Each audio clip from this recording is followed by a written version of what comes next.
नमस्कार मित्रों, यांचा अवांतर यूट्यूब चैनल पर आप सभी का स्वागत है। अगर आप हमारे इस चैनल पर नए हैं तो इस चैनल को सब्सक्राइब करें, लाइक करें, शेयर करें और बेल आइकन को दबाएं। आज हम लोग पढ़ेंगे रामधारी सिंह दिनकर जी के द्वारा रचित संस्कृति के 4 अध्याय का प्रथम अध्याय, जिसका शीर्षक है भारतीय जनता की रचना और हिंदू संस्कृति का आविर्भाव। इसके अंतर्गत हम लोग आज प्रकरण 2 पढ़ेंगे, जिसका शीर्षक है आर्य द्रविड़ समस्याएं। तो आइए इसका पहला भाग प्रारंभ करते हैं। शीर्षक है द्रविड़ कौन है। 19वीं सदी में प्रजाति का सिद्धांत यानी रेस थियरी भारत पर लागू किया जाने लगा और यह कहा जाने लगा कि आर्य और द्रविड़ ये अलग अलग प्रजातियों के लोग हैं। तब इतिहास लिखने वालों के इस प्रयास से राष्ट्रीय भारत को चोट पहुंची थी। भारतवासियों के कान में यह बात पहले ही पहल पड़ी थी, अतएव वे चौंके और खिन्न भी हुए। इस विस्मय की निश्चलतम अभिव्यक्ति हम स्वामी विवेकानंद में पाते हैं। अब एक सिद्धांत निकला है कि मनुष्यों की एक खास प्रजाति थी जिसका नाम द्रविड़ था और जो दक्षिण भारत में रहती थी, और वह उत्तर भारत में रहने वाली आर्य नामक प्रजाति से सर्वथा भिन्न थी। यह भी कहा जाता है कि दक्षिण भारत में जो ब्राह्मण हैं, केवल वे ही थोड़े से आर्य हैं जो उत्तर भारत से दक्षिण में गए थे। दक्षिण भारत में बाकी जितने लोग हैं, उनकी जाति और प्रजाति ब्राह्मणों की जाति और प्रजाति से भिन्न है। श्रीमान भाषा शास्त्री जी, आप क्षमा करेंगे, ये सारी बातें निराधार हैं। ये भ्रांतियां जहां से उत्पन्न हुई, स्वामी जी ने ठीक उसी बिंदु पर उंगली रखी है। आर्यों और द्रविड़ों को परस्पर भिन्न बताने का एकमात्र कारण यह है कि आर्य और द्रविड़ भाषाएं दो अलग अलग परिवारों की भाषाएं मानी जाती हैं, किंतु भाषा भिन्न होने मात्र से आदमी किसी अलग जाति का हो जाता है, यह अनुमान असत्य है। स्वयं भाषा शास्त्री जी भी उसे अब संदिग्ध मानने लगे हैं। अंग्रेजी और फ्रेंच अब अफ्रीका में भी बोली जाती हैं, लेकिन अफ्रीकी लोग उस नृवंश के नहीं हैं जिससे अंग्रेज और फ्रांसीसी लोग निकले हैं। उत्तर और दक्षिण भारत के बीच की एकता इतनी सघन है कि कहीं दोनों भागों की भाषाएं एक ही परिवार की हुई होती तो आर्यों और द्रविड़ों के दो होने की बात किसी को सूझती भी नहीं। प्रस्तर युग भारत से बाहर ही नहीं, भारत में भी बीता था। प्राचीन प्रस्तर युग के निशान भारत में भी मद्रास, बम्बई, उड़ीसा, पंजाब, गुजरात आदि क्षेत्रों के कम से कम 10 स्थानों में मिलते हैं, जो इस बात के प्रमाण हैं कि इस देश में मनुष्य अत्यंत प्राचीन काल में भी रहते थे। यदि पौराणिक परंपरा को लें तो इस देश की यह मान्यता रही है कि आदमी पहले पहल भारत में ही जन्मा था और सभ्यता का आरंभ भी इसी देश में हुआ। पठानों के समय तक यह विश्वास भारतीयों के भीतर इतना बद्धमूल था कि अमीर खुसरो ने मुसलमान होते हुए भी बड़े ही जोर के साथ यह बात लिखी है कि आदम और हव्वा जब स्वर्ग से निकाले गए तब वे आकाश से इसी धरती भूमि भारत भूमि पर उतरे थे। लेकिन आधुनिक इतिहासकारों का चक्र इस तेजी से चला कि अब भारतीय विद्वान भी यही मानते हैं कि निग्रो, ऑस्ट्रिक, द्रविड़ और आर्य ये सारे के सारे लोग इस देश में बाहर से ही आए और इस देश की धरती लाखों वर्ष तक आदमी की आबादी से खाली यूं ही बंजर पड़ी हुई थी। यूरोपीय तर्क आधुनिक बुद्धि का सम्मोहनास्त्र है। इसका उपयोग वे तो करते ही हैं जिनका उद्देश्य काटन है। पसंद यह उनको भी आता है जो काटे जाते हैं।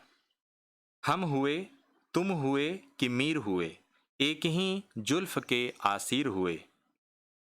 यदि यह बात सिद्ध कर दी जाए कि आदमी भारत में जन्मा ही नहीं था, तब हम इस स्थापना को कबूल कर सकते हैं कि द्रविड़ इस देश में बाहर से आए होंगे।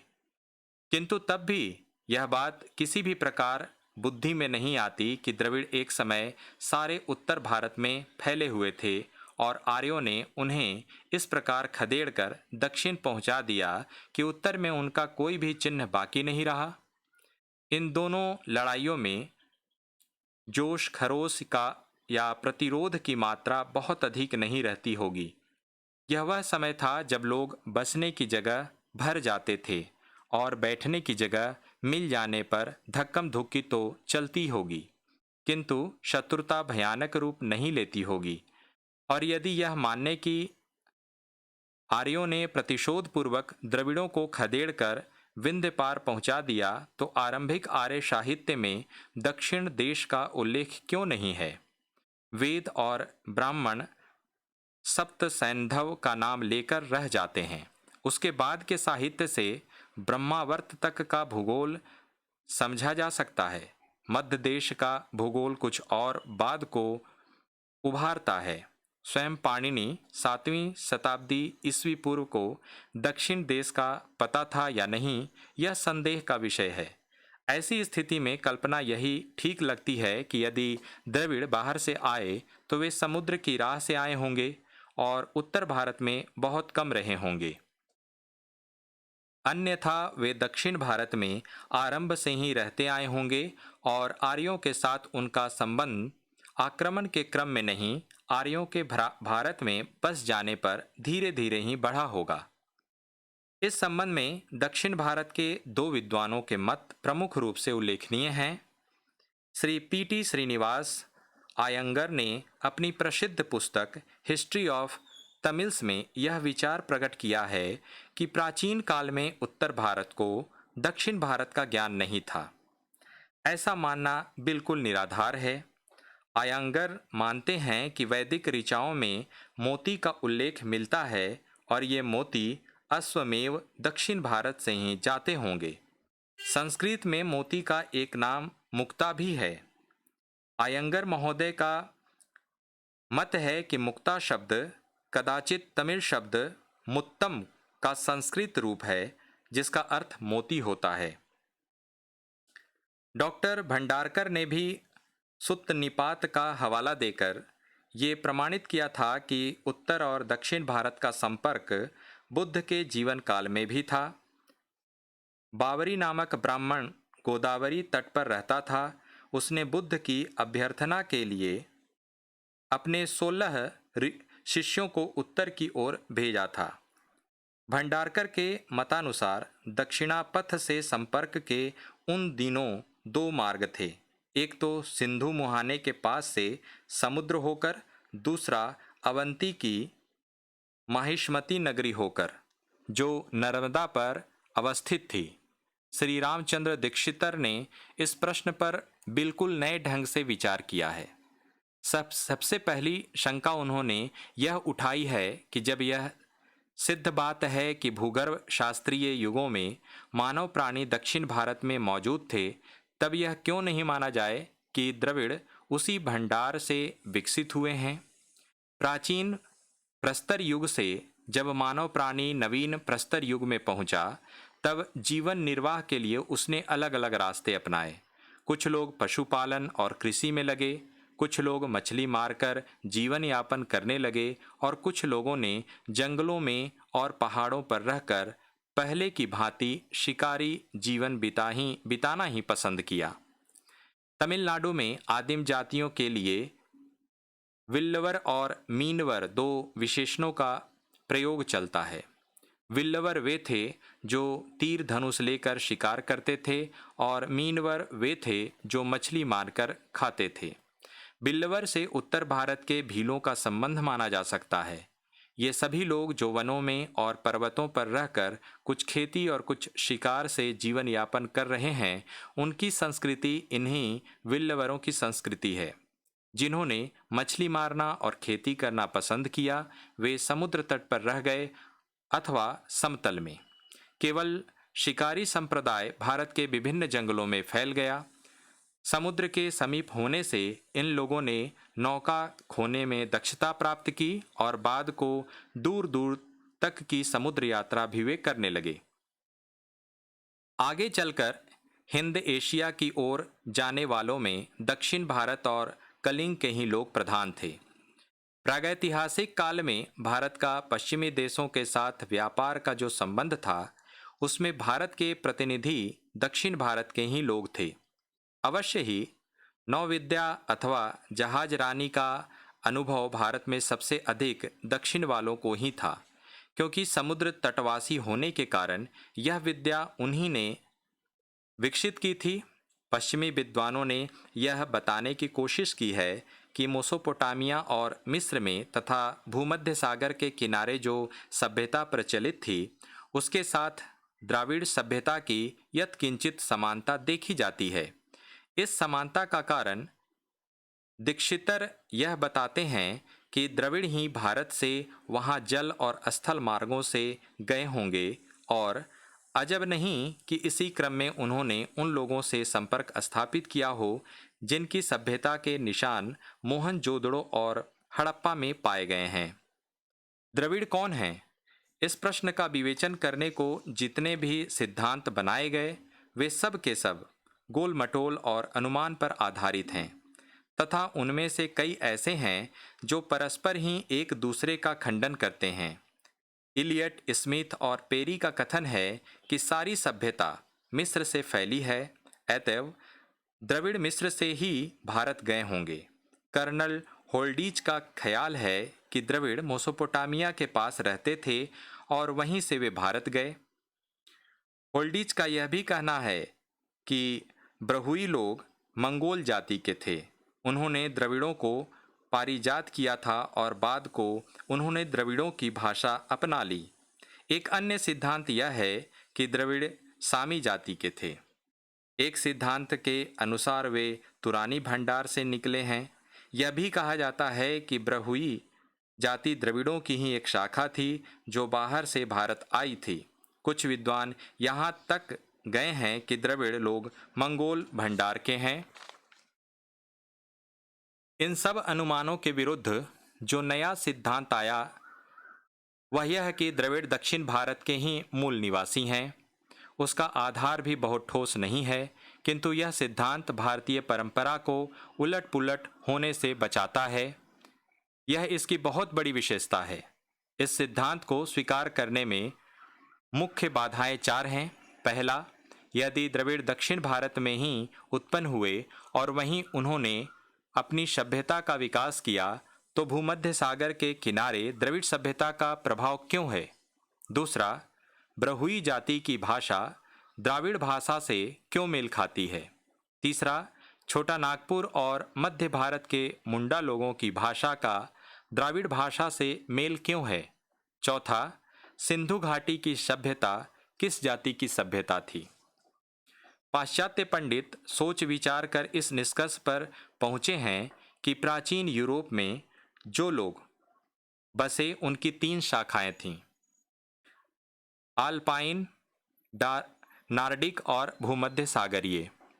भारतीय जनता के साथ इन शाखाओं की समता उन्हें पहले भाषा को लेकर दिखाई पड़ी। बाद में उनका मत बन गया कि भारतवासियों के पूर्वज इन्हीं तीनों शाखाओं के प्राचीन लोग थे। F.J. रिचर्ड्स ने लिखा है कि द्राविड़ भारत और भूमध्य सागरीय क्षेत्र के बीच समानता की इतनी अधिक बातें हैं कि उनकी उपेक्षा नहीं की जा सकती। यही मत इलियट, स्मिथ और डॉक्टर स्लेटर का भी है। श्री रामचंद्र दीक्षितर निश्चयपूर्वक मानते हैं कि इस समानता का कारण यह नहीं है कि अत्यंत प्राचीन काल में भूमध्य सागरीय लोग ही भारत आए और उत्तर भारत के सभी अंगों को छोड़कर सीधे दक्षिण चले गए, बल्कि अधिक संभावना इस बात की है कि दक्षिण के लोग ही समुद्र मार्ग से अथवा स्थल मार्ग से क्रेटान और एजियन तक पहुँचे होंगे। उन्हीं में से कुछ लोग बलूचिस्तान की ओर भी गए होंगे, जिनका प्रभाव मोहनजोदड़ो में दिखाई पड़ता है। यह अनुमान केवल क्षितिज दीक्षितर का ही नहीं है, प्रत्युत वर्षों पूर्व हर्बर्ट रीजले ने भी यही बात कही थी। द्राविड़ सभ्यता का भाषा शास्त्र और नृवंश शास्त्र के अनुसार अध्ययन करने के बाद सबसे पूर्व रीजले ने ही यह स्थापना रखी थी कि द्रविड़ भारत में बाहर से नहीं आए, प्रत्युत वे दक्षिण भारत के मूल निवासियों की संतानें हैं। ब्रहुई भाषा का गठन और रूप तो अपना है, किंतु शब्द उसमें आर्य, ईरानी और द्राविड़ भाषाओं के पाए जाते हैं। द्राविड़ भाषा के शब्द वैसे तो कम हैं, किंतु जो हैं वे अत्यंत प्रमुख हैं। मुंह, कान, आँख, दिमाग आदि के अर्थ देने वाले शब्द ब्रहुई में द्रविड़ भंडार के हैं, किंतु इससे इतना ही सिद्ध होता है कि द्रविड़ और ब्रहुई जातियां कभी आपस में साथ साथ रही होंगी। वे एक वंश की संतानें नहीं हैं। वांशिक दृष्टि से ब्रहुई लोग ईरानी मालूम होते हैं, अतएव यह अनुमान गलत है कि वे द्राविड़ खानदान के हैं। द्राविड़ और मुंडारी भाषाओं के बीच साम्य दिखाकर यह कहा जाता है कि मुंडा और द्रविड़ ये दोनों एक खानदान के हैं, किंतु डॉक्टर ग्रियर्सन का निश्चित मत है कि द्राविड़ और मुंडारी भाषाओं के बीच कोई भी साम्य नहीं है, और यही मत डॉक्टर काल्डवेल का भी है। संभव है बहुत प्राचीन काल में द्राविड़ भाषा की कुछ थोड़ी छौंक मुंडारी भाषा में भी पड़ी हो, जैसी छौंक स्लाव भाषाओं में अब संस्कृत की दिखाई देती है, किंतु इतने से ही दो भाषाएं एक परिवार की ही नहीं मानी जा सकती। मुंडारी भाषा का साम्य यदि किसी अन्य भाषा से दिखाया जा सकता है तो वह भाषा तिब्बत वर्मी अथवा मौन खमेर भाषा ही हो सकती है। यह भी ध्यान देने की बात है कि कोल लोगों के बारे में एक अनुमान यह भी रहा है कि वे भारत में ईशान कोण से आए थे, जबकि द्रविड़ों के बारे में लोग मानते आए हैं कि उन्होंने भारत के भीतर प्रवेश वायव्य कोण से किया था। यही कुछ देखकर स्टेन कोनो ने यह मत रखा है कि द्राविड़ भाषाएं अलग परिवार की भाषाएं हैं, उनका मुंडारी अथवा मौन खमेर भाषाओं से कोई मेल नहीं है।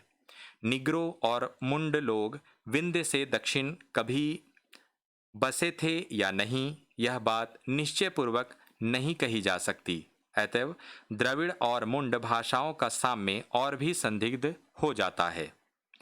सिंधु सभ्यता के रचयिता कौन थे? इस विषय में तीन मत प्रचलित हैं। सर जॉन मार्शल का अनुमान था कि इस सभ्यता के निशान द्राविड़ सभ्यता के निशान मालूम होते हैं। कुछ दूसरे लोगों ने यह अनुमान लगाया है कि हो न हो सिंधु सभ्यता के निर्माता आर्य थे। एक तीसरा मत यह भी है कि यह सभ्यता न तो आर्यों की थी न द्रविड़ों की, उसके कर्ता कोई और लोग थे जिनका पता लगाना तब तक कठिन है जब तक मोहनजोदड़ो और हड़प्पा में पाए गए अभिलेख पढ़े नहीं जाते हैं। इस दृष्टि से अभी निश्चयपूर्वक यह भी नहीं कहा जा सकता है कि यह सभ्यता वेदों से पूर्व की है अथवा उनके बाद की। इस विषय में एक साधारण अनुमान यह है कि बहुत प्राचीन काल में पंजाब से लेकर ईरान की खाड़ी तक कोई एक ही सभ्यता प्रचलित थी, जिसका प्रसार पश्चिम में सुमेर, बेबीलोन और मिस्र तक हुआ था। यदि दीक्षितर महोदय की यह स्थापना स्वीकार कर ली जाए कि द्रविड़ दक्षिण में थे और साहसिक होने के कारण उन्होंने ही सिंधु घाटी और बेबीलोन जाकर वहां रहने वालों को अपनी सभ्यता से प्रभावित किया था, तो सारी समस्याओं का समाधान मिल जाता है। टूटी कड़ियों को जोड़ने और खाली जगहों को अनुमानों द्वारा पूर्ण करने से जो चित्र सामने आता है वह यह है कि सिंधु सभ्यता वेद पूर्व सभ्यता थी और उसके भीतर भारत की वेद पूर्व संस्कृति के असंख्य उपकरण समाहित थे। आर्यों का संघर्ष इसी सभ्यता वालों से हुआ था और आर्य जब कश्मीर से नीचे उतरकर भारत में फैले तब उन्होंने इसी वेद पूर्व सभ्यता को भारतीय सभ्यता का आधार बनाया। आगामी शीर्षक है आर्य और द्रविड़ संज्ञाएं। पाश्चात्य विद्वानों का मत है कि अल्पाइन, डार्किक और भूमध्य सागरीय लोग एक खानदान के थे, अतएव आर्यों और द्रविड़ों को भी दूर पर वे एक ही खानदान के मानते हैं, किंतु भारत में वे उन्हें एक नहीं मानते। श्री B.S. गुहा की छोटी सी पुस्तक race affinities of the peoples of India की समीक्षा करते हुए सर आर्थर कीथ ने सन 1936 ईस्वी में लिखा था कि सीमा प्रांत के पठानों और त्रावणकोर की वन्य जातियों को मिलाने वाला सेतु अभी भी मौजूद है। लेकिन सभी विद्वान यही कहते जा रहे हैं कि भारत में प्रजातिगत जो भिन्नताएं हैं वे इस कारण कि भारत के सभी लोग भारत के बाहर से आए हैं। यह देखने कि किसी ने कोशिश ही नहीं की कि भारत की वे जातियां कौन हैं जिनका उद्भव और विकास भारत में ही हुआ है। जब यूरोप को प्रजातिवाद से उत्पन्न कालकूट से पाला पड़ा तब सन 1939 ईस्वी में जूलियन हक्सले ने कहा था कि प्रजातिवाद का सिद्धांत झूठा भी है और खतरनाक भी। आर्य शब्द का प्रयोग अंग्रेजी में पहले पहल सन 1853 ईस्वी में मैक्स मूलर ने किया था और 1939 ईस्वी में आकर हिटलर ने प्रमाणित कर दिया कि आर्यों को प्रजाति मानने का सिद्धांत सचमुच खतरनाक है। भारत को भी यह नहीं मानना चाहिए कि आर्य और द्रविड़ नाम दो प्रजातियों के नाम हैं।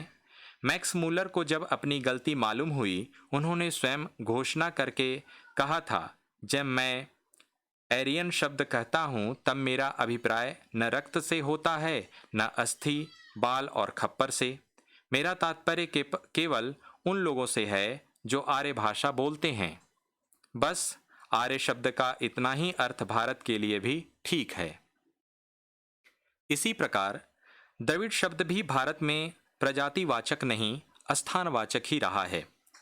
यदि प्रजाति की यूरोपीय परिभाषा की दृष्टि से देखा जाए तो गुजरात और महाराष्ट्र में प्रधानता आर्यवंश की ही होनी चाहिए, किंतु प्राचीन भारतवासी यह नहीं मानते थे। द्रविड़ स्थान का विशेषण था और पंच द्रविड़ा में पुराण कार द्रविड़, आंध्र, कर्नाटक, महाराष्ट्र और गुजरात इन पांचों को गिना करते थे। और भाषाओं को लेकर भी आर्यों और द्रविड़ों के बीच कोई मतभेद नहीं था। द्राविड़ ऋषि यज्ञ के पुरोहित होते थे, उन्होंने शास्त्रों की भी रचनाएं की हैं। इसी प्रकार तमिल के संगम साहित्य की रचना में बहुत से ब्राह्मण ग्रंथों का भी योगदान था। द्रविड़ शब्द संस्कृत का शब्द है जिसका निर्माण तमिल के वजन पर किया गया था। मनु ने द्रविड़ शब्द का प्रयोग उन लोगों के लिए किया है जो द्रविड़ देश में बसते थे। कुमारिल भट्ट ने उसका प्रयोग भाषा की सूचना देने के लिए किया, यथा आंध्र द्रविड़ भाषा। हमारे पूर्वजों ने द्रविड़ शब्द का अर्थ प्रजाति नहीं रखा था और हमारे लिए भी यही उचित है कि हम यूरोप से आए हुए प्रजातिवाद का जहरीला अर्थ अपने शब्दों में न ठूसें। भाषा भिन्नता से घिराव कर अलग प्रजातियों की कल्पना को सत्य मान लेना अयोग्य है। संस्कृत की जितनी समानता यूरोपीय भाषाओं से है उससे अधिक समानता भारत की आज की उत्तरी और दक्षिणी भाषाओं में देखी जा सकती है। शब्द के स्थान पर शब्द बैठाकर भी हम भारत की एक भाषा के साहित्य को भारत की दूसरी भाषा में ले जा सकते हैं, किंतु यूरोप की जो भाषाएं संस्कृत की बहिनें कही जाती हैं उनका साहित्य इसी आसानी से भारतीय भाषाओं में नहीं लाया जा सकता।